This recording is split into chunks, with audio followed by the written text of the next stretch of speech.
Պարոն Փաշինյան, վերջի շրջանում շատ է քննարկվում ԱԾՏ-նորենի Բաղդի թաղամասում $1.5 միլիոն տուն գնելու կապված հարցը, ինքը Սիմոնյանը չի պարզաբանում, այնուամենայնիվ դուք տեղյակ եք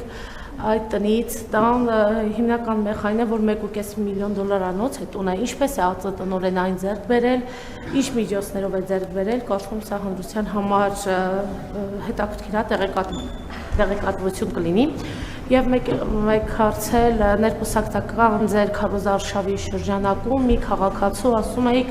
եթե պարզվի, որ նա Արցախյան պատերազմի չի մասնակցել, դա հետևանք է ունենալու, եթե ստի, հա, պարզվի սուտ է ասել ձեզ, սուտ էր ասել, ճշտեցիք, եթե այո, հետևանք ունեցավ, թե ոչ։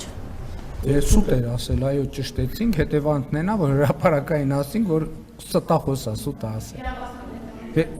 Դե ինչ իրավական հետևանք։ Այսինքն նկատի ունենք հետևանքն են, որ դուք հիմա հարցնում եք, ես ասում եմ, այո, պարզել ենք բոլոր այդ թվում երկրապահ կամավորական միության բազաներով եւ չկա նրա անունը որևէ մասնակցության, ոչ ՊՆ-ով, ոչ բան։ Որ անկեղծ ասեմ, չեք հավատա, բայց ես ձեր ասած առաջի հարցի մասին առաջին անգամ եմ լսում։ Հենց նոր առաջի անգամ լսեցի, որ ասում եք քննարկվել է, համենայն դեպս, բայց լսեցիք, կհասկանամ։ Բնական չէ, նախ կփորձեմ պարզել դա իրականություն է, թե իրականություն չի։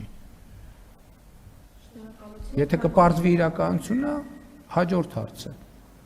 Որտեվ հիմա ես էլ եմ բնակարան ձեռք բերել կառուցվող շենքից եւ հայտարարագրել եմ եւ ֆինանսական աղբյուրներ ցույց եմ։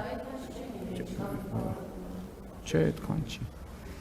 Բայց ասում եմ, ձեր արծածը դեռ պետքա պարզվի եւ պարզաբանվի։ Առաջի անգամ եմ ես լսում նման բան։ Բառացիորեն առաջի անգամ։